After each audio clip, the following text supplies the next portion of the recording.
Bhagavad Gita 5.2. So if you remember in 5.1, Arjuna was asking that which is better, the renunciation work or work in devotion? So we were discussing that. So over here in 5.2, Lord Krishna, it is said over here, Bhagavan Vacha, the Supreme Personality of Godhead replied that the renunciation of work and work in devotion are both good for liberation. But of the two, work in devotional service is better than the renunciation of the work. Right? So, out of the two, both are the paths to liberation, but one is extremely hard, difficult, right? And it requires perfection. But the other, the work in devotional service, is actually everything happens by the mercy of the Lord. Sometimes you will see, like we were discussing the other day, that a lot of people, you will see that they may have either started a business, either may have started a job, or done something at the same time as someone else. But one person, they go so much farther in life, financially or in terms of position, in terms of stature within a company when they're working or if they have their own business. Whereas others find it very hard to even move one step. Right? But that is because a lot of people say, oh, luck is on their side, right? That they did a lot of things at the right time. But what we do not know is behind the scenes, how much mercy of the Lord they are receiving. It is actually said we should give it our 100% and then leave the rest to Krishna's mercy. We may be trying, right? 100%. But on top of that, when Krishna's mercy is joined to that, that 100% yields 1000% returns. That's why the work in devotional service, even if devotional service is done with any faults, Krishna. So even if devotional service is done in any faults, it is much better. Because why? Because we're doing it for the pleasure of Guru and Krishna. So when any work that we do, keeping Guru and Krishna at the center, is much better than renouncing the work or not being attached to the fruit. Because over here, when we are doing it in devotional service, right, then it becomes transcendental. Once Sri Chaitanya Mahaprabhu was actually lying down at a doorstep. Right? Sorry, he fell asleep on the floor, and he fell asleep right where people actually enter and leave the room, like at the door step. So Chaitanya Mahaprabhu lied down over there and he fell asleep. And now it was the seva, right, of one of the devotees to actually press Lord Chaitanya Mahaprabhu's feet when he was resting. So he saw that Chaitanya Mahaprabhu has fallen asleep. I haven't performed my duty. So he actually, what he did was, since Chaitanya Mahaprabhu was sleeping at the doorstep, not wanting to disturb Chaitanya Mahaprabhu, he crossed over Chaitanya Mahaprabhu and he went and sat over there and began to press Chaitanya Mahaprabhu's lotus feet. He was pressing. Now 1 hour went by, 2 hours went by. Chaitanya Mahaprabhu is still sleeping. And it was actually the lunch time. It was the time for lunch in the afternoon. And this devotee had not eaten any lunch. So Chaitanya Mahaprabhu had honored the bhog offering, and then devotee was supposed to eat, but he saw Chaitanya Mahaprabhu is sleeping, so let me go perform my seva. So he actually crossed over Chaitanya Mahaprabhu and he's pressing the lotus feet. 3 hours, 4 hours, and 5 hours go by. Then Sri Chaitanya Mahaprabhu wakes up and he sees the devotee at his lotus feet. And he asks him, how did you get inside? You were outside. how did you get inside? He said, Sri Chaitanya Mahaprabhu, I crossed over you. I'm sorry for any offenses, but I crossed over you. Chaitanya Mahaprabhu said, okay, that's fine. And then he asked, Chaitanya Mahaprabhu asked him, but did you eat your lunch? Devotee said, no. Chaitanya Mahaprabhu said, why not? Then the devotee said that I did not want to commit any offense by crossing over you and going to eat lunch. Chaitanya Mahaprabhu asked him that when you came inside, you crossed over me. So what was prohibiting you? What was stopping you from crossing over me and going back outside? He said, I crossed over you to come inside to serve you. And there are no offenses when I'm serving you, when I have to do that to even serve you. That is not an offense. Right? To me, to him at least, it was. And then, but the devotee said that if I were to now cross you and go back, that would be for my sense gratification, for my satisfaction, for my food, for my prasadam. And I did not want to cross over you for myself. But yes, for the devotional service, right?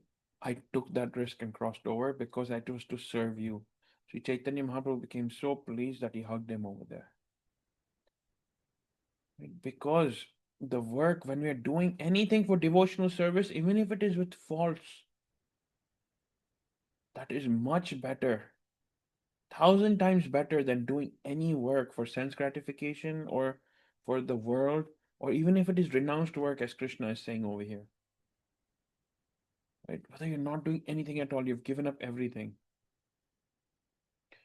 Because Krishna teaches us it is our right, it is our duty to perform our duty. We should not be stopping that. Right? We should not be stopping that. So over here, once one receives this knowledge that we are not this material body, that we are part and parcel of Krishna, then they begin to act and work in devotional service with the mercy of Guru Maharaj, with the mercy of Radha Rani, and with the mercy of Krishna. And now we are approaching Radha Ashtami on August 31st, Sunday. And at least in the US, it is on Sunday. Radha Ashtami, that is fasting for Radha Rani on this most auspicious day.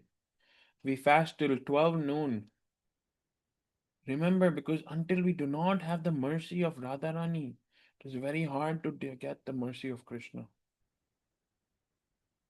It applies all, so it's a whole, it's like a domino effect. Once you have the mercy of Guru Maharaj, you get the mercy of Nityanand Prabhu, Chaitanya Mahaprabhu, Radharani, and Krishna. But you need all of them. You cannot say that, okay, now I don't need anyone's mercy, or I need or I need this, or I don't need this. Radha Rani's mercy, how merciful is Radha Rani? That she overlooks all of our previous sins. And what does she give to everyone? You must have seen this Bapuji's video. It is so inspiring that Radha Rani gives us Krishna. She gives us her beloved, whom she loves so much that she cannot even stay 1 second away from Krishna.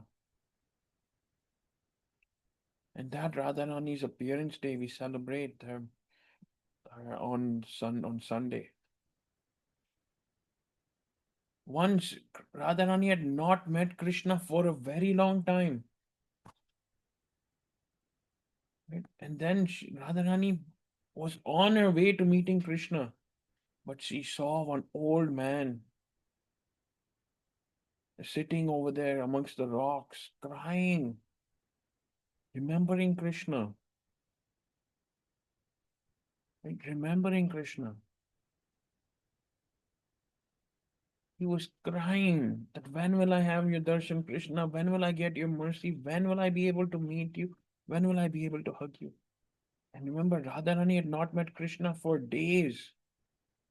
But as she was going through the forest, she saw this old man sitting and crying. Radharani approached him and asked him what happened. He said, see what Krishna is doing to me. I don't even know how much life I have left, how many breaths I have left, and I'm waiting over here for his darshan, but he's not giving me more darshan. I have not received his darshan. How unfortunate I am. What sins have I committed? What faults were there in any of my service that I am not receiving Krishna's darshan? He was crying, tears were falling out of his eyes like this.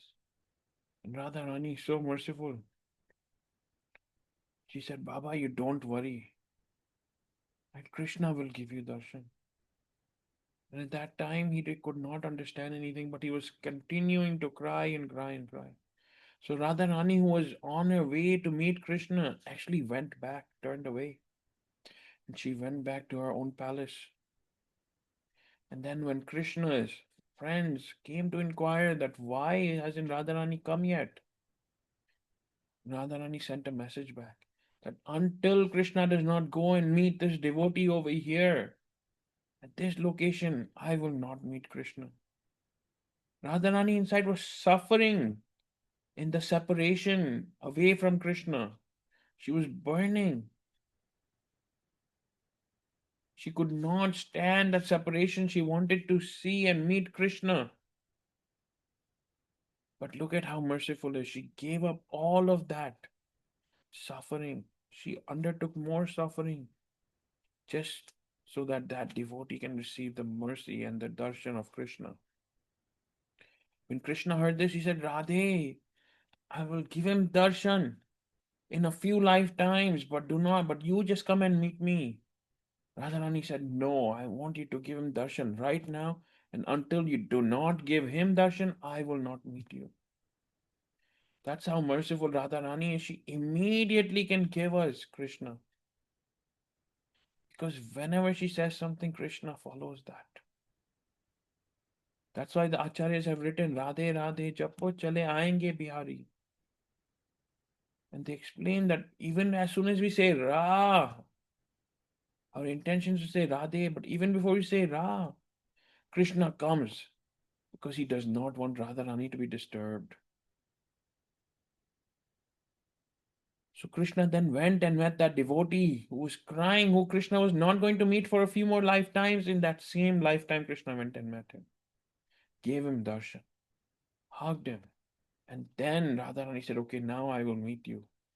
So Radharani accepted that suffering and that staying away from Krishna for more period of time, just so that this devotee can get darshan of Krishna. Right? And we should always, always pray to Radharani for her mercy. If we have committed any faults, please forgive us. Please, Krishna is yours. You are the only one who can give us Krishna. But that does not mean we now start chanting Radha, Radha, Radha.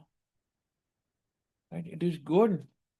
But the scriptures have not recommended that. The scriptures have recommended chanting the Hare Krishna Mahamantra. In fact, Hare in the Hare Krishna Mahamantra is referring to Radhe. Hare means the internal potency of the Lord, the Shakti, internal Shakti, which is Hare. Hare. Right? So we're already chanting Radharani's name, but in a more respectful manner. That's why we're chanting Hare Krishna, Krishna Krishna, Hare Hare, Hare Ram, Ram Ram, Hare Hare.